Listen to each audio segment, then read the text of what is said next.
తల్లికి దండం పెట్టి ముందు అమ్మ మాట్లాడుకుండానే మాట్లాడుతున్నట్ట. అమ్మ, రాముడు అడవికి వెళ్ళడంలో నా ప్రమేయమేం లేదమ్మా, నాకేం తెలియదు తల్లి, నాకు తెలియకుండా జరిగింది. నాకు తెలిసి జరిగితే నేను మహాపాపాలకు పోతాను. ఎలాంటి పాపాలకు పోతాననేది కొన్ని చెప్తున్నాడు. ఆ కొన్ని విందాం, ఇంకా ఎక్కువ ఉంటే భయం వేస్తుంది. పాయసం కుశరంచాగం వృధా సోస్నౌతు నిర్ఘృణ గురుంశ్చాప్యవజానాతు యస్యార్యోనుమతే గతః. ఆర్యుడైన రామచంద్రమూర్తి నాకు తెలిసి వెళ్ళినట్లయితే ఈ పాపాలు నాకు కలుగ్గాక, ఈ పాప ఫలము నేను పొందుతునుగాక. ఏమిటి అంటే, అవసరము లేకుండా తన కోసం పాయసం వండుకునేవాడు, పులగం వండుకునేవాడు, అట్లు వండుకునేవాడు ఏ పాపానికి పోతాడో ఆ పాపానికి పోతాను. ఇవన్నీ భారతీయ ఆచారాలండి. అందుకని ఇవాళంతా మనం తీరిగ్గా కూర్చున్నాం, అది సరదాగా పాయసం చేద్దామా అనుకోకూడదుట. పాయసము అలాగే యజ్ఞ పశువుని యజ్ఞంలో వాడతారు అంతే. అలా కాకుండా తాము తినడం కోసమని పాయసం వండుకుంటే మహాపాపం. తెలుసుకోండి, ఇక్కడ పాయసం కానీ పులిహోర కానీ దేవతా ద్రవ్యాలు యజ్ఞం కోసం వాటిని వండి ప్రసాదముగా స్వీకరించాలి తప్ప వాళ్ళ కోసం వండుకోకూడదు. అలా తన కోసం వండిన వాడు ఏ పాపానికి పోతాడో పాపానికి పోతాడు. గాశ్చ స్పృశతు పాదేనా, ఎవడైతే ఆవుని పాదంతో తంతాడో వాడు పోయే పాపానికి పోతాడు. పాదంతో ఆవును తంతేనే పాపం అంటే గోవుని నరికి వేస్తుంటే ఎంత పాపం, అలా నరికి వేస్తుంటే చూస్తూ ఉపేక్షించడం ఎంత పాపం ఆలోచించండి. ఇది బాధపడవలసిన అంశం, వాడు మహాపాపి. గోవుని కాలుతో అసలు గోవుని మామూలుగా కూడా కొట్టరాదండి. గాశ్చ స్పృశతు పాదేన, అంతేకాదు గురువుని అవమానించిన వాడు, గురువుని వేదన పెట్టిన వాడు ఏ పాపానికి పోతాడో ఆ పాపానికి పోతాను. ఇదొకటి. పితృద్యుషేత సత్యంతం, మాతాపితృద్రోహం చేసిన వాడు ఏ పాపానికి పోతాడో ఆ పాపానికి పోతాడు. ఇంకో మాట గట్టిగా చెప్తున్నాడు, వినండి, జాగ్రత్తగా వినండి. మీరు చెప్పండి, మేము తర్వాత మర్చిపోతాం అనుకోకండి. ఉభే సంఘే శయానస్య యత్ పాపం పరికల్ప్యతే తస్య పాపం భవేత్ తస్య యస్యార్యోనుమతే గతః. రాముడు నా వల్లనే అడవికి వెళ్ళినట్లయితే సూర్య ఉదయ సమయంలో అస్తమయ సమయంలో నిద్రపోయేవాడు ఎలాంటి పాపానికి పోతాడో ఆ పాపానికి పోతానంటున్నాడు. ఇది నా మీద కొరకరా చూడొద్దు, వాల్మీకి చెప్పాడు ఇక్కడ. మా పిల్లాడు రాత్రి అంతా టీవీ చూసి అలసిపోయాడండి, పొద్దున పడుకుని నా మాత్రం పాపం. అది పాపమే నిజంగా. పోనీలే పాపం అంటారు, పాపం పోదు, పుణ్యం పోతుంది, గుర్తుపెట్టుకోండి. ఎందుకంటే ప్రాతకాలం పిల్లలు లేవగలిగితే మన భవిష్యత్తు బాగుంటుంది, ఆయుష్ బాగుంటుంది, దేవతలు అనుగ్రహిస్తారు, తెలుసుకోవాలి ఇక్కడ. అందుకు మనం ప్రేమతో ఎన్ని పాపాలు చేస్తున్నామో ఆలోచించుకోండి ఇక్కడ. ఉభే సంధ్యే శయానస్య, ఈ మాట గట్టిగా చెప్పాడు. ఇది చాలా ప్రధానమైన అంశం. అందుకు కొంతమంది పాపం సంధ్యావందనం చేస్తుంటారు 10ంటికి. ఎందుకంటే ముఖ్యకాలక్రమణం చేసేవండి అని ఏది ప్రయోజనం లేదండి దానివల్ల. ఎప్పుడో ప్రయాణమో అనారోగ్యం ఇత్యాది పరిస్థితులు ఏర్పడినప్పుడు క్వాచిత్కంగా జరగాల్సింది, కానీ నిత్యం మాత్రం ఇదేనా? నీకు సకాలంలో వర్షాలు రావాలి, సకాలంలో జీతాలు రావాలి, సకాలంలో భోజనం పడాలని అనుకున్నంతసేపు సకాలంలో అనుష్ఠానాలు చేయాలి. ఇది తెలుసుకోండి ఇక్కడ. ఇది చాలా ప్రధానమైనది. అంతేకాదు, అకర్తాయ కృతజ్ఞశ్చాత్యక్తాత్మా నిరపత్రపః లోకే భవతు విద్వేష్యో యస్యాదోనుమతే గతః. ఎవరైతే చెయ్యవలసిన పని చెయ్యడో, కృతజ్ఞుడై ఉంటాడో, దేవతల్ని, పితృదేవతల్ని, తల్లిని తండ్రిని గౌరవించడో వాడు పోయే పాపాలకు పోతాడు. దేవతానాం పితృణాంచ, ఈ రెండు చెప్పిన దేవతలు పితృదేవతలు. మాతాపిత్రోస్తదైవత మళ్ళీ విడిగా చెప్పాడు ఇక్కడ. పితృదేవతలు వేరు, తల్లిదండ్రులు వేరు. మళ్ళీ పితృదేవతల గురించి చెప్పాలి, పెద్ద ఉపన్యాసం పక్కన పెడదాం. పైగా తల్లిదండ్రుల్ని ఎవడు సేవించకుండా ఉంటాడో, కనిపెట్టుకోకుండా ఉంటాడో వాడు పోయే మహాపాపాలకు పోతానన్నాడు భరతుడు. ఇవన్నీ నిజాన్ని వాల్మీకి సర్గంతా రాయడం ఎందుకండి? భరతుడు అంటే అన్నాడు కానీ మనల్ని భయపెట్టడానికి కాకపోతే. జాగ్రత్తగా ఉండడం, ఏ ధర్మాలు ఇలా తెలుసుకోవాలండి, గ్రహించవలసినటువంటివి. ఈ విధంగా చెప్పి ఆయన వెంటనే నేను రామచంద్రమూర్తిని తీసుకువస్తాను బయలుదేరట్టే. ఎలా బయలుదేరాడో తెలుసా? మొత్తం రాణులు, పరిజనులు, మంత్రులు, పురోహితులు, సామంతులు అందరూ పరివారం రథ గజ బలాలతో వెళ్ళేట్టు. ఎందుకంటే రాముడిని రాజుగా తీసుకురావాలి. పైగా వనవాసానికి వెళ్ళిపోయి 4 చేతులు కొట్టుకెళ్ళిపోయాడు స్వామి. ఆయనకి బంగారు పాదుకలు సిద్ధం చేసేటండి, పట్టుకొచ్చుకున్నాడు. ఆ పాదుకలు, అద్భుతమైనటువంటి గొడుగు, వింజామరలు అన్నీ సిద్ధం చేసుకున్నాడు రామచంద్రమూర్తి. అలా తేవాలని అయోధ్య ప్రజలకు ఆజ్ఞాపించండి, వెళ్ళి తీసుకొచ్చేస్తున్నాను, మీరు అంతా సిద్ధం చేయించండి. ఇక్కడ ముఖ్యమైన వాళ్ళు నాతో వస్తున్నారు, మరికొందరు ముఖ్యమైన వాళ్ళు ఇక్కడ ఉండండి. రామచంద్రమూర్తి వచ్చేప్పటికి అయోధ్య అంతా అలంకృతమై ఉండాలి, రాముడు వస్తాడు, పట్టాభిషిక్తుడు అవుతాడు అని చాలా ఉత్సాహపడిపోతున్నాడు భరతుడు.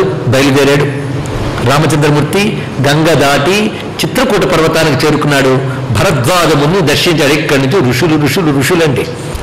భరద్వాజ ముని దర్శించారు. అక్కడ భరద్వాజ ముని ఆతిథ్యాన్ని ఇచ్చాడు. భరద్వాజ ముని చెప్పిన మేరకు కొంత దూరం వెళ్ళి అక్కడ స్వయంగా లక్ష్మణస్వామి కుటీరాన్ని నిర్మించేట. ఆ కుటీరానికి వాస్తు పూజ అది చేసి రామచంద్రమూర్తి ప్రవేశించేట. అది చక్కగా వివరించారు చూడండి. అక్కడ ఉంటూ ఉన్నాడు. ఆ సమయంలో ఇక్కడి నుంచి బయలుదేరాడు భరతుడు. ఆ వెళుతున్నప్పుడు రాముడు ఎలా వెళ్ళాడు అలాగే వెళ్ళాడండి. ఇక్కడ భరతుడిని పరిశీలించాలండి. ఎంత గొప్ప విశేషం. ఆ మహానుభావుడు తిన్నగా వెళుతూ అక్కడ ముందు గుహుడి దగ్గరికి వెళ్ళేట. గుహుడిని అడిగేట, రాముడిని చూసావంటే చూడడం ఏంటయ్యా, ఆయన బాధపడ్డాన్ని చూశాను. మా రామచంద్రమూర్తి ఇక్కడ ఎలా ఉన్నాడు, అప్పుడు ఎక్కడున్నాడు అంటే ఇదిగో గడ్డి మీదే పడుకున్నానండి. అంటే మూర్చిపోయేట లక్ష్మణ మన భరతుడు మూర్చిపోయి ఆ సజ్జని తడిమి హతోస్మి నృశంసోస్మి యస్య భార్య కృతే మమ ఈదృశీం రాఘవశయ్యామధిశేతే అనాథవత్. ఒక అనాథ వలే తన భార్యతో రామచంద్రమూర్తి ఇక్కడ పడుకున్నాడా నా కారణంగా. అది దుఃఖం అండి. అయితే గుహుడు దూరం నుంచి వచ్చేటప్పుడు చూసి అనుమానించట్టే, ఈ భరతుడి వల్లే కదా రాముడు ఇలా అయ్యాడు, ఇప్పుడు ఏం దృష్టిలో పెట్టుకుని వచ్చాడో కుట్ర అనుకున్నట్ట. పాపం భరతుడిని చూస్తే ఎంత జాలి వేస్తుంది. ప్రతివాడు శంకించడమే, ఆయన్ని అనుమానించడమే. అందులో గుహుడు ఒక విధమైన అనుమాన దృష్టితో చూసేట. కానీ భరతుడు దుఃఖంలో ఉన్న నిష్కపటత్వాన్ని చూసి అయ్యో అనవసరంగా శంకించానే అని భరతుడిని ప్రేమగా చూశాడు. అక్కడి నుంచి భరతుడు మళ్ళీ బయలుదేరి పైకి వెళ్ళాడు. వెళ్ళి భరద్వాజుని ఆశ్రమానికి చేరుకున్నాడు. భరద్వాజుడు కూడా అలాగే చూసేటండి. ఎందుకంటే వనంలో కూడా రాముడు ఉండకుండా చేద్దామని ఇలా వస్తున్నాడా అనుకున్నారు అందరూను. కానీ భరద్వాజుడు కూడా భరతుని యొక్క దుఃఖాన్ని చూసి మనసు కరిగింది. రామచంద్రమూర్తి ఎటు వెళ్ళాడో చెప్పాడు, అటు వెళ్ళాడు. ఆ వెళ్ళినప్పుడు ఎలా వెళుతున్నాడంటే ఇటువైపు పరివారం అంతా ఉంది కదా, పరివారంతో వస్తున్నవాడు అటు రామచంద్రమూర్తి ఎట్టుతున్నాడు వెళుతూ వెనకాల వాళ్ళు ఉన్నారని చూడకుండా పరుగెడుతున్నట్టు ముందుకు రాముడిని ఎంత వేగం చూస్తానా అని. ఆ సమయంలో సీతారాములు అక్కడ ఒక రాతి మీద దర్భపరుచుకుని రామచంద్రమూర్తి కూర్చుంటే పక్కన సీతమ్మ కూర్చుందండి. ఒక చేత్తో ధనస్సు, ఒక చేత్తో శరం పట్టుకున్నట్ట రామచంద్రమూర్తి. ఆ ప్రక్కన లక్ష్మణస్వామి ఒక చెట్టు మీదకు వెళ్ళి కలకలం వినబడుతుంది, పెద్ద సేన వస్తున్నట్టు అని చూసేట. చూస్తుంటే ఒక దూరం నుంచి చాలా మంది వస్తున్నారు. భరతుడు కూడా వస్తున్నాడు. వెంటనే కోపంతో దిగట్ట, చెట్టు దిగి ధనస్సు కళ్ళుతో బిగిస్తున్నట్ట. ఏమిటి లక్ష్మణ అన్నాడు రామచంద్రమూర్తి. ఆ భరతుడు అడవిలో కూడా నేను ఉంచకుండా ఉండాలని దుర్మార్గంగా వస్తున్నాడు చూడు, సైన్యం తీసుకుని వాళ్ళు చంపేస్తానట్ట. అప్పుడు రాముడు అన్నాడు, ఏమిటది, నీకెన్ని మార్లు చెప్పాలి, ఒక్క మాట చెప్తున్నాను విను. భరతుని పట్ల ఒక్క అప్రియం నువ్వు మాట్లాడినా నేను ఇంకా సహించేది లేదు. రాముడు చెప్తున్నాడు. ఇక్కడ చెప్తున్న మాటలు చూడాలండి. ధర్మమర్థంచ కామంచ పృథివీంచాపి లక్ష్మణ ఇచ్చామి హోతామర్తే ఏతత్ ప్రతిశృణోమితి.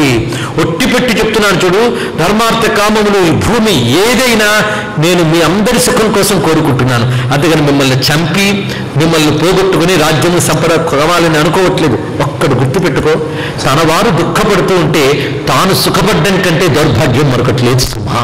ఈ మాట ఇప్పుడు భారత జాతికి తెలియాలండి. అంతేగాని తమ్ముడు బాగుపడుతుంటే ఏడ్చే అన్నలు, అన్న బాగుపడుతుంటే ఏడ్చే తమ్ముళ్ళు పెరిగిపోతున్న రోజుల్లో ఇలాంటి మాటలు రాముడు చెప్తున్నాడు. అందుకే రామాయణం మాటి మాటికి తెలిసి కుటుంబ వ్యవస్థ నిలబడాలి.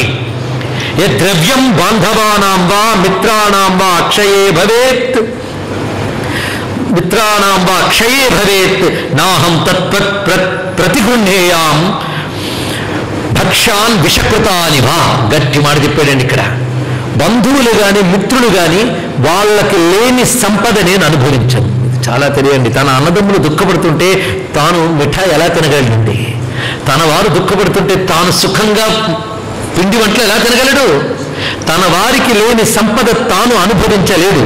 అనుభవించవలసి వస్తే విషం కలిపిన ఆహారాన్ని తిన్నట్టు అన్నాడు ఇక్కడ. ఎంత గొప్ప మాట చూడండి ఇక్కడ.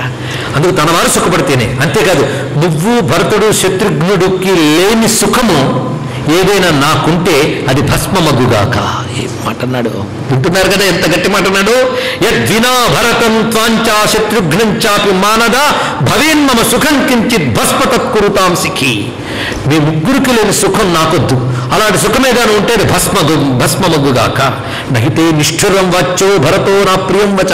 భరతుడిపై నిష్ఠురంగా అప్రియంగా మాట్లాడు నువ్వు అని గట్టిగా అన్నాడండి రామచంద్రమూర్తి. అప్పుడు తగ్గే లక్ష్మణస్వామి. భరతుడు పరిగెత్తుకొచ్చాడు. ఇప్పుడు వచ్చేటప్పటికల్లా రామదర్శనం. అయింది. ఆ రాముడు ఎలా కూర్చున్నాడు వర్ణిస్తున్నాడు ఇక్కడ. పక్కన సీతమ్మ, ఇటు రాముడు, అటు పక్కన నిలబడి ఉన్నాడు లక్ష్మణస్వామి. నిరీక్ష సుముహూర్తంతో దదర్శ భరతో గురుం ఉటజీర అమమాసీనం జటామండలధారిణం. ఇప్పుడు రాముడు ఎలా ఉన్నాడు? ఇలాంటి రాముడిని ఎప్పుడు చూడలేదు, భరతుడు ఇప్పుడే చూస్తున్నాడు. జడలు కట్టినటువంటి శిరస్సుతో సింహస్కంధం మహాబాహుం పుండరీక నివేక్షణం. ఆయన ఎలా ఉన్నాడయ్యా అంటే పుండరీక నేత్రములతో, విశాలమైన స్కంధముతో, మహాబాహువులతో ఉన్నాడు. పైగా కూర్చున్నప్పుడు ఎలా ఉన్నాడంటే పృథివ్యా సాగరంతాయా భర్తారం, సమస్త భువనములకు ప్రభు అయినటువంటి వాడు, ధర్మచారిణం ఉపవిష్టం మహాబాహుం బ్రహ్మాణమివ శాశ్వతం. ఆ రామచంద్రమూర్తి ఎలా ఉన్నా అంటే శాశ్వత బ్రహ్మ వలె ఉన్నట్ట. శాశ్వత బ్రహ్మని ఎందుకన్నారు? చతుర్ముఖ బ్రహ్మకి శాశ్వతత్వం లేదు, పరబ్రహ్మకి శాశ్వతత్వం ఉంది. అది బ్రహ్మానమే శాశ్వతం అంటే పరబ్రహ్మ. పైగా ఎలా ఉన్నాడు? స్థండిలే, రాతి మీద, ఒట్టి రాతి మీద కూర్చోరండి మహాత్ములు. రాతి మీద కూర్చుని జపం చేసినా ధ్యానం చేసినా వ్యర్థంట. నిరంతర అనుష్ఠానాలు ఉంటారు మహాత్ములు. అందుకే స్థండిలే దర్భ సంస్థీర్ణే, దర్భలు పరిచినటి రాతిపై సీతయా లక్ష్మణ చ, సీతాలక్ష్ములతో ఉన్నట్ట. ఒక్కసారి దృశ్యాన్ని చూశారా? వర్ణనని విన్నారా? లక్ష్మణస్వామి నిలబడున్నాడు, పక్కన సీతమ్మ, రాముడు జడలు ధరించి ధనస్సు పట్టుకున్నాడు. ఇలా చూస్తూ ఉంటే ఈ మూర్తి ఏదయ్యా అంటే భద్రాచలంలో లక్ష్మణుడితో పక్కన లక్ష్మణుడు నిలబడి ఉండగా సీతమ్మతో కూర్చున్న మూర్తి కనబడుతుంది. అరణ్యంలో ఉన్నది ఈ మూర్తే. ఆ మూర్తిని చూశాడు. ఈ మూర్తిని ధ్యానిస్తే అది రక్షణకండి. దీన్ని బట్టి రామాయణంలో ఒక్కొక్క ఘట్టం ఒక మంత్ర రహస్యం. అది మళ్ళీ పాండిత్యానికి సాహిత్యానికి దొరకదు, ఉపాసనకి దొరుకుతుంది. అది ఉపాసన మీద నమ్మకం లేకపోతే మీరు ముసుగు కూర్చోవడం, వీటి గురించి మాట్లాడరాదు. ఇక్కడ ఈ మూర్తిని కానీ ధ్యానిస్తే అది రక్షణ. ఈ రహస్యాలు మనకి మంత్రశాస్త్రంలో దొరుకుతాయి.